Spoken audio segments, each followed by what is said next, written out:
So as Gareth was saying, we're a school that is using Microsoft Teams as our platform. We're in Fife, so we're using Microsoft products, although I'm sure if you're in a different local authority, you could be using Google Classroom to do something very similar.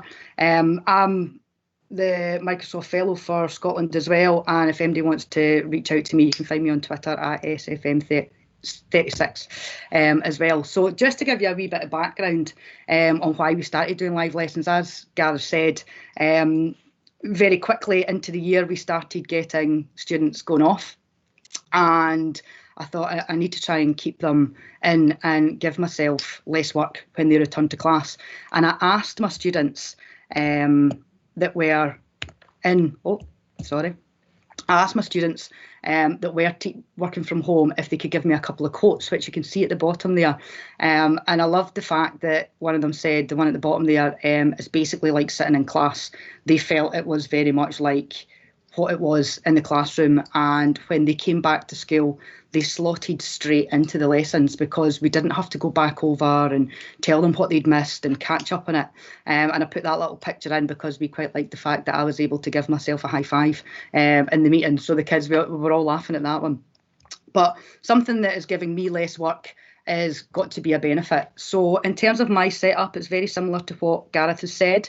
You can see over here, I actually have a channel. I'm using this with my senior pupils. So I'm doing live lessons with my nationals, with my higher human, and with my advanced higher class.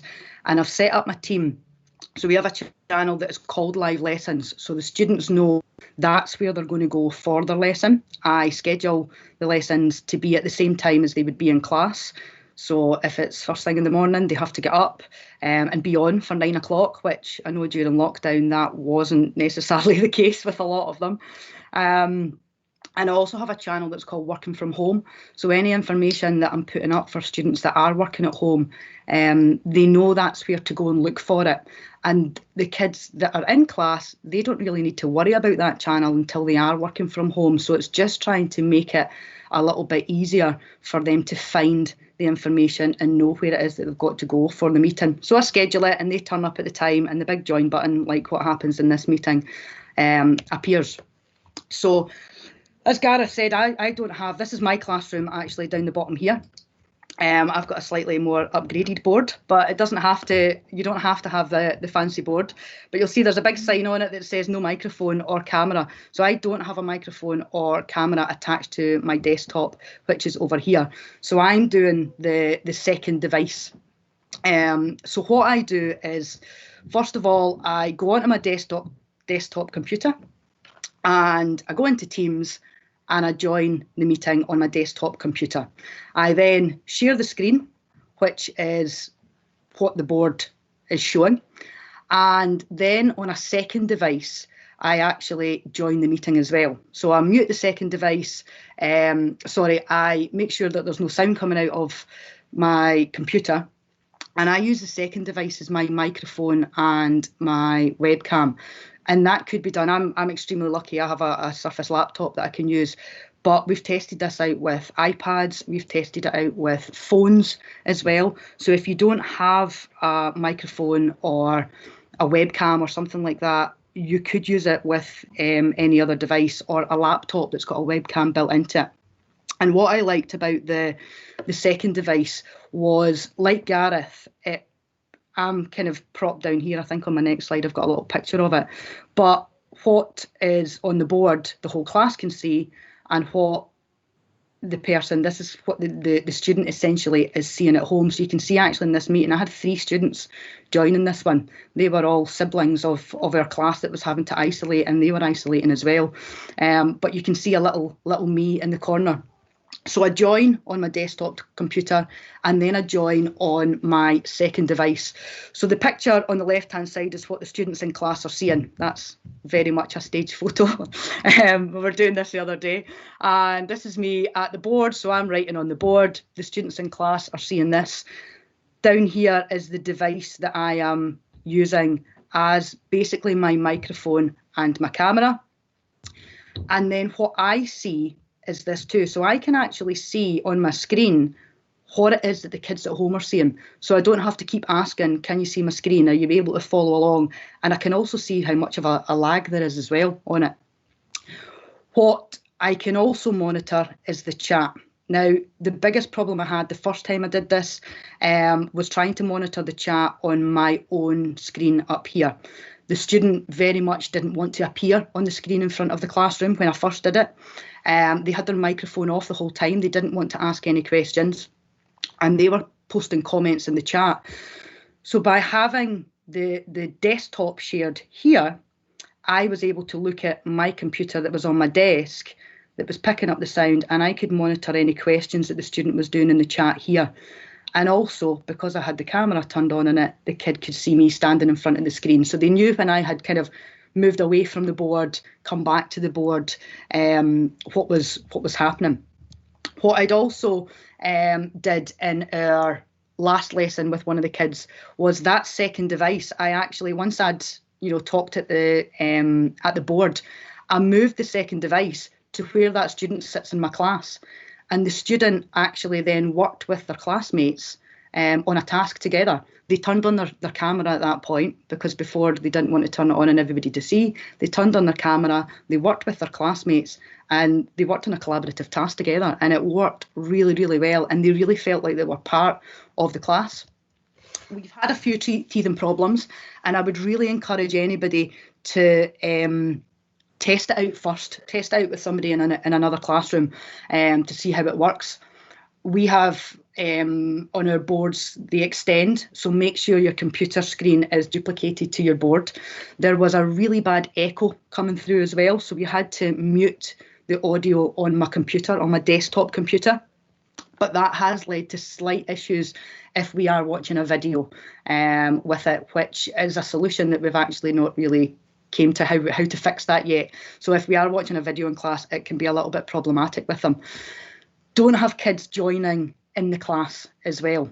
I think at first it's quite, the kids jump on their phones and they can see the live meeting as well. But that really hammers the bandwidth in our school.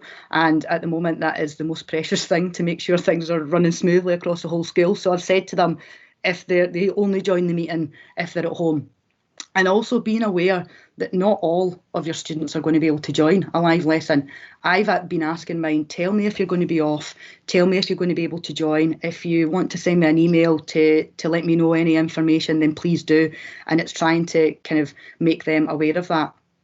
And as I said, I'm using this with my senior classes, but I also teach second, third year. And because I'm not necessarily doing live lessons with all of them, I had to come up with another solution to it. So all our communication is done via Teams, like we just showed you. With our S3, we're not doing any live lessons, but we are sharing our information via Sway. And they then upload all their work to OneNote, just like what Gareth was showing. And with my second years, I'm making videos for them. So the sways that we had, we're hoping that they are a little bit of extra work for us, but we're hoping that we can reuse them again and again. So this is an example of one of the sways that we're sending out to our third year. So we've taken the key area from the course, biology. So we have all the information from our summary sheets and we've put it into a sway. But what we've done is we've then set tasks throughout the sway for them to do. So we're setting maybe 3 tasks on that key area that they insert into their OneNote. And they do, and like Gareth, most of them are just taking photographs of their work and uploading it into the OneNote after they've written it down on paper.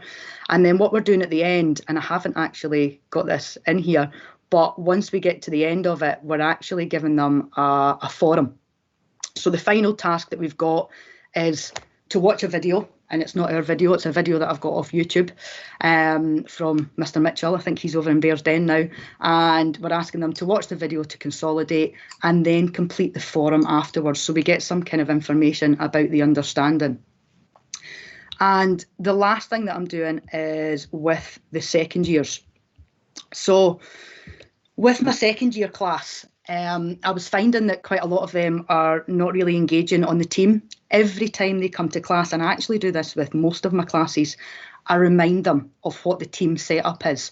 I take 5 minutes at the start to say, remember, if you're going to be off, the working from home channel is where your information is going to be. If it's a senior class, I'll say live lessons. This is where the live lesson is going to be set up, and just reminding them constantly where it is that they're going, show them what the assignment is that's been set. And what I'm doing with my second years is creating videos on Flipgrid. Now, you would need to check with your local authority that they have okayed for the use of Flipgrid. We're not using Flipgrid to collect student responses at the moment. It's purely just for me to share the videos with the students. But to give you an example of it, I really think the human aspect of them seeing me helps. Now, I've turned the audio off, so you shouldn't be able to hear me, hopefully. But what I've managed to do with Flipgrid is what I've been able to do. I'll just pause that because I can hear the sound coming through mine. But I've been able to, they've got a little video of me at the side, and I've just uploaded a picture of what the activity is that they're going to do, and I just take them through it. Now, you'll notice this video is 2 minutes 46 seconds. It's much quicker for me to make a video than it is to sit and type out a whole load of instructions in the assignment for the students to do. So I thought, I'll make the video. I can point out exactly what it is that I want them to do by highlighting a few things. I can explain things to them. I've also been able to upload pictures, there we go, in the video of what our setup was in the class. I've done a little video of what the experiment looked like. And this is very much a work in progress. We've got 3 activities so far, and the students then get a copy of that worksheet that was in the image here. They work through the task that is asked of them, but we're also realising that they can't do everything that a student in class can do. And that's quite important, I think, to remember as well. You can't replicate everything that you're doing in class. So do what you can. I mean, I've put a couple of my final thoughts there. I think a lot of what we're trying to do is, what have we learned from lockdown, and how can we make the experience for students that are at home better? That's not to say that they got a bad experience in lockdown, but it's just we're trying to learn all the time and making it better. The human connection. So if you can do live lessons, I think it really benefits the students. If not, maybe look into making a very short video just so they can see you. I think they just feel much more part of the lesson and a little bit more involved as to what's happening on. And my motto is most definitely work smarter, not harder. It takes me less time to make a video than to type all my instructions. The live lessons, I literally press a button and I do what I would normally do in class, and it's saving me much more time in the long run. And that's the hope. So if you have got any questions at all, we're happy to answer them, and hoping that you found it beneficial to go through. So.